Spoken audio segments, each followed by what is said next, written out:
धन्यवाद देना चाहता हूं। विजन इंडिया में आगरा में समिट के लिए आए हुए सभी कारोबारी उद्यमी, उन सब का मैं बहुत बहुत धन्यवाद और आभार प्रकट करना चाहता हूं। छोटे कारोबार पर बड़ी बात करने के लिए हम सब लोग आगरा में बैठे हैं और हमारा जो लक्ष्य था कि छोटे कारोबार कैसे बढ़ें, उनकी मदद कैसे हो, उनका सहयोग कैसे हो, उनका योगदान अर्थव्यवस्था में कैसे लाया जाए। इसीलिए छोटा कारोबार क्यों हो रहा है बर्बाद। 10 साल में छोटा कारोबार बर्बाद हो रहा है। इस सरकार में पूरा बर्बाद कर दिया गया है और हमारे लिए और समाजवादी पार्टी के लिए ये बेहद गंभीर मुद्दा है, क्योंकि हमारा ये मानना है कि छोटा कारोबारी ही हमारी खुशहाली की बुनियाद है। छोटा कारोबारी ही हमारी खुशहाली का बुनियाद है। इसलिए छोटे कारोबारी की मदद करने के लिए हम लोग यहां पर बैठे हैं। बड़ी सोच से छोटे कारोबार की बात करना चाहते थे।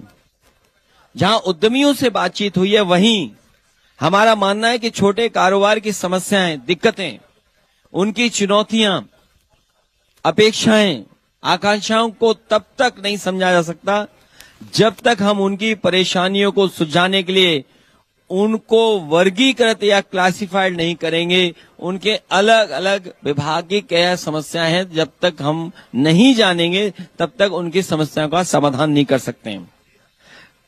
अस्थायी छोटे कारोबारी, जैसे ये तो हमने उद्यमियों से बात कर ली, लेकिन अस्थायी छोटे कारोबार वाले जैसे फेरी वाले हैं, हमारे खोमचे वाले हैं, रेहड़ी पटरी वाले हैं, ठेले वाले हैं, हाट लगाने वाले हैं, साप्ताहिक सब्जी मार्केट वाले हैं, साप्ताहिक बाजार वाले हैं और स्थायी छोटे कारोबार वाले जिनकी अपनी स्थायी गुमटी या टपरी दुकानें व छोटे कारखाने गैराज हैं, उनकी हम लोग बात करना चाहते हैं, क्योंकि उत्तर प्रदेश की असली ताकत यही है। इससे 6 करोड़ लोग और परिवार जुड़े लोग हैं। बड़े बड़े कारखाने की तो बात हो ही रही है, हम लोग करेंगे भी और उसको पॉलिसी, इंडस्ट्रियल पॉलिसी क्या है उसके तहत तो जोड़ेंगे, लेकिन हमारी ताकत है छोटा दुकानदार, छोटा कारीगर, दूध सब्जी बेचने वाला, फल वाला, कुल्फी वाला, मूंगफली वाला, कोई लोहार, कोई सुनार, कोई बिजली वाला, कोई हार्डवेयर वाला, कोई परचून की दुकान वाला, कोई मिठाई वाला और यहां पर पेठे वाला, कोई समोसे कचौड़ी चाट वाला, कोई दाल मोट वाला, कोई पेठे वाला, मोची भाई, पंचर बनाने वाला, चाय वाला, बुनकर कारीगर। ये यूपी के रीढ़ है, यूपी की अर्थव्यवस्था की रीढ़ है। ये 6 करोड़ से ज्यादा परिवार इन्हीं छोटी दुकानों, ठेले और खोमचों से अपना घर चलाते हैं। 6 करोड़ परिवार जुड़े हैं, इसलिए इनकी बात करने के लिए आए और उनकी जो समस्याएं हैं। लेकिन जो हम लोग देखते हैं कई बार सालों से जो देखने को मिल रहा है कि ठेला हटाओ सामान उठा लो, हफ्ता दो वरना चालान मिलेगा, कागज बनवाओ तो चक्कर काटो, बैंक लोन मांगो तो धक्के खाओ, वारिस आई तो कमाई बंद और बिजली गई तो दुकान बंद। अब बहुत हुआ, अब सरकार हटाने नहीं बसाने आएगी। इसलिए अब सरकार हटाने नहीं बसाने आएगी। इसीलिए उजाड़ना बंद हो, बसाना शुरू हो। कागजी झंझट खत्म करेंगे, हफ्ता वसूली और डर का अंत होगा। हफ्ता वसूली पर सख्त कार्रवाई होगी।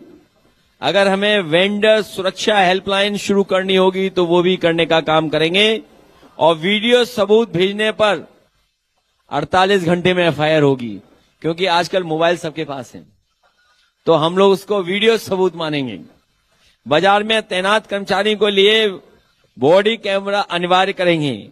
बारिश में भी कमाई का सहारा कैसे हो उस दिशा में काम करेंगे।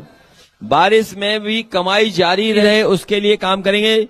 जून में अगस्त में मानसून सहायता राशि सीधे खाते में भेजेंगे, क्योंकि कई बार मानसून में उनका कारोबार नहीं चलता, काम नहीं होता, उनके घर परिवार कैसे चलेंगे, उस दिशा में हम लोग फैसले लेंगे, पॉलिसी बनाएंगे।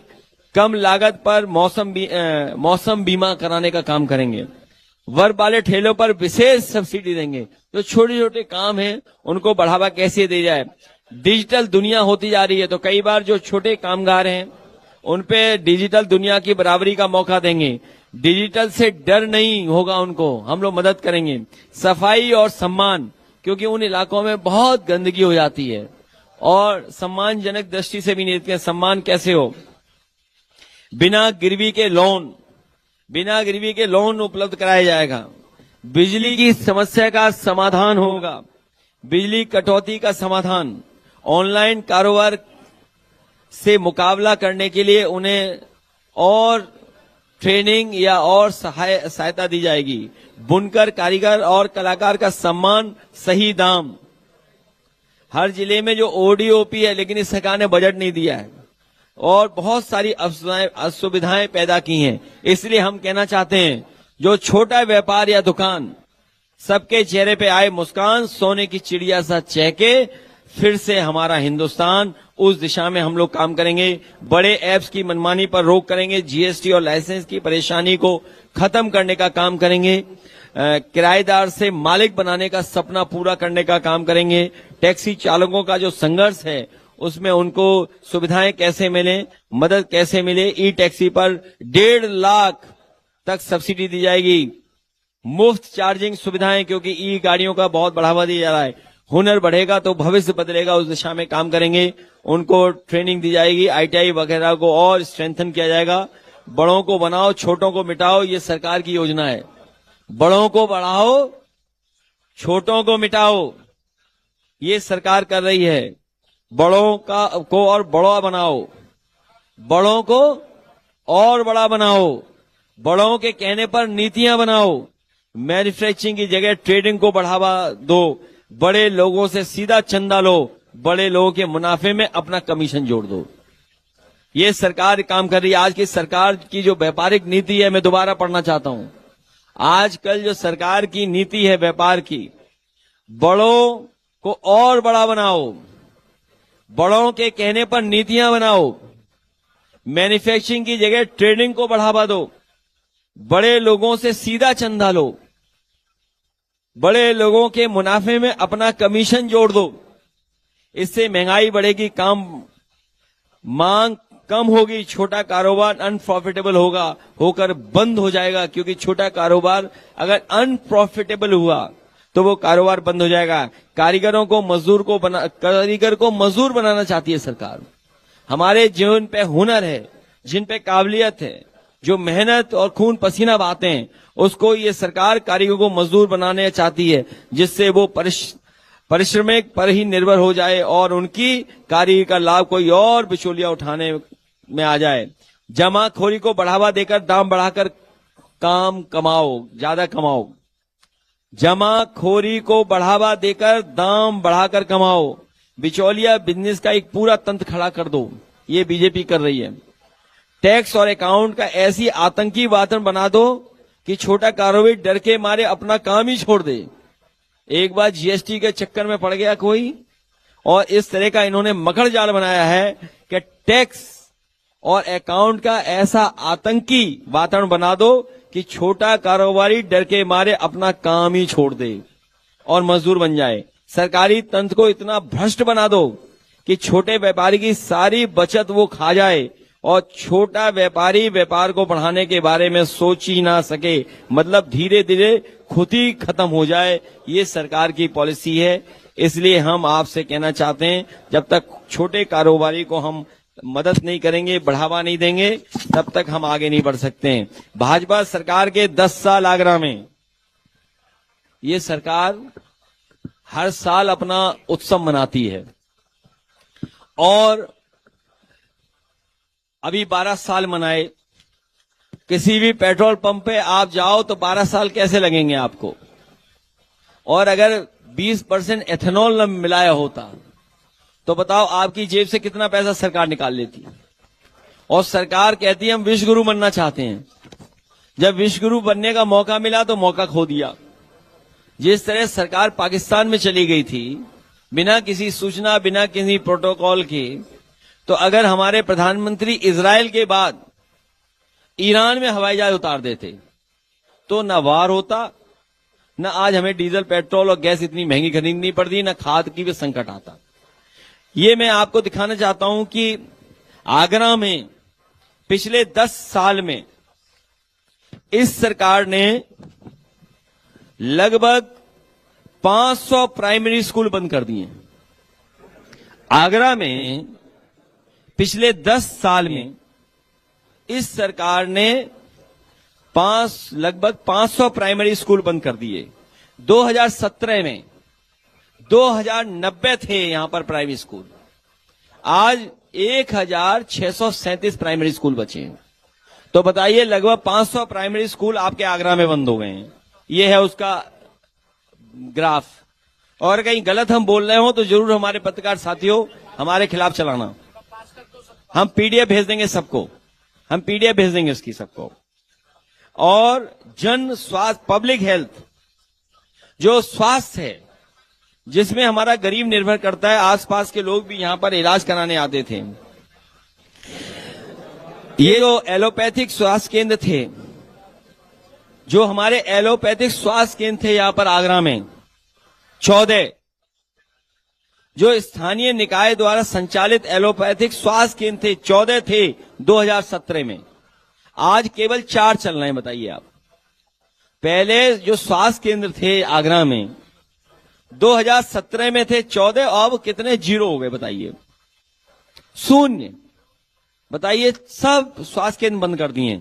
और मैं तो कहूंगा कि आप जाइए, जन स्वास्थ्य आगरा में सामुदायिक स्वास्थ्य केंद्रों की संख्या 2017 में 25 थी। जो स्वास्थ्य केंद्र से पीएचसी जो चल रहे थे, जहां गरीब अपने पास इलाज पा सकता था, जो आगरा में सामुदायिक स्वास्थ्य केंद्रों की संख्या 2017 में 25 थी, अब 18 कर दिए, 7 ये खा गए। इसी तरह आगरा में निजी एलोपैथिक स्वास्थ्य केंद्रों की संख्या 354 से बढ़ा करके 167 हुई है। निजी 1100। अब आप देखिए, प्राइवेट को बढ़ावा दे रहे हैं, अपनों को बढ़ावा दे रहे हैं, तो अब बताओ गरीब का इलाज कैसे होगा। पहले 354 थे 2017 में, और 2024 के आते आते 1168 हो गए। बताइए आप, प्राइवेट इंस्टीट्यूशंस जो इलाज देने हैं, छोटे बड़े अस्पताल। ये इसलिए, और क्राइम में भी, क्राइम देख लीजिए आप, दलितों पर सबसे ज्यादा इसमें बढ़ा है। जो आंकड़े सरकार के कहते हैं, दलितों पे उत्पीड़न बढ़ा है, महिलाओं पे अपराध बढ़े हैं, और भाजपा के झूठे वादे, ये सब उनके झूठे वादे हैं। अखबार की, आपकी न्यूज के साथ झूठे वादे हैं, अखबार की कटिंग के साथ। ये 2-4 में दिखा रहा हूं, वरना तो बहुत सारे हैं। इनके मंत्रियों के अगर आप देखोगे और इनके सरकार के जो वादे थे, आप पे सब रिकॉर्डेड होंगे वादे। कि यमुना रबर चेक डैम बनेगा, झूठे वादे। डबल इंजन की भाजपा सरकार में यमुना पर रबर डैम बनाना, बैराज बनाना, बजट आया, पैसा लैप्स हुआ और आखिर में प्रोजेक्ट ही रद्द हो गया। ये प्रोजेक्ट समाजवादी सरकार में था, ये चेक डैम बनाने का, रबर डैम बनाने का, वो भी खत्म हो गया। जो बजट दिया था 350 करोड़ रुपए, वो खत्म हो गया। अखबारों की न्यूज भी लगाई है। हालांकि हमारे